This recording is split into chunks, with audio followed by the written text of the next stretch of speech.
Tollywood star hero సూర్య కార్తీక్ సుబ్బరాజ్ కాంబినేషన్లో retro అంటూ ఒక క్రేజీ ప్రాజెక్ట్ వస్తుంది. ఈ సినిమాను సూర్య తన సొంత బ్యానర్లో నిర్మిస్తున్నాడు. ఈ మధ్య సూర్య సోషల్ మెసేజ్తో కూడిన సినిమాలు చేస్తూ వచ్చారు. అందుకే తనలోని మాస్ని మిస్ అవుతున్న ఫ్యాన్స్ కోసం సూర్య రెట్రో చేస్తున్నాడు. కార్తీక్ సుబ్బరాజ్ కూడా ఈ సినిమాతో పెద్ద ప్లానింగ్తో వస్తున్నాడు. కార్తీక్ సినిమాలకు తమిళ్లో సెపరేట్ ఫ్యాన్ బేస్ ఉంది.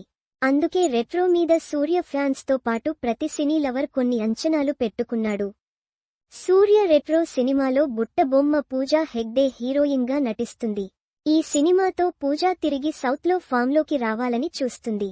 అయితే retro cinema pan India release plan చేస్తున్నారు. మే 1న ఈ సినిమా రిలీజ్ కాబోతుంది. అయితే ఇప్పటికే రెట్రో ప్రమోషన్స్ మొదలు పెట్టారు మేకర్స్.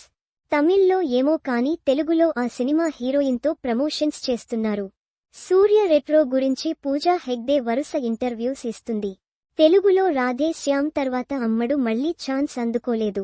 అయితే తెలుగులో సినిమాలు చేయకపోయినా సరే ఆమెకు ఉన్న ఫాలోయింగ్ తెలుసు కాబట్టే రెట్రోకి ఆమెతో ప్రమోషన్స్ మొదలు పెట్టారు సూర్య అండ్ టీమ్. అయితే సూర్య retro cinema promotional ఇంటర్వ్యూస్లో Pooja Hegde Telugu ఛాన్స్ల గురించి కూడా ప్రస్తావించింది.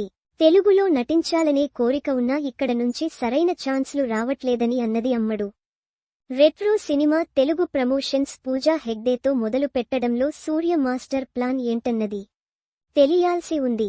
అయితే ఇక్కడ పూజా ఫాలోయింగ్ని క్యాష్ చేసుకునేందుకే ఆమెతో ఈ ప్రచారం మొదలు పెట్టినట్టు తెలుస్తుంది.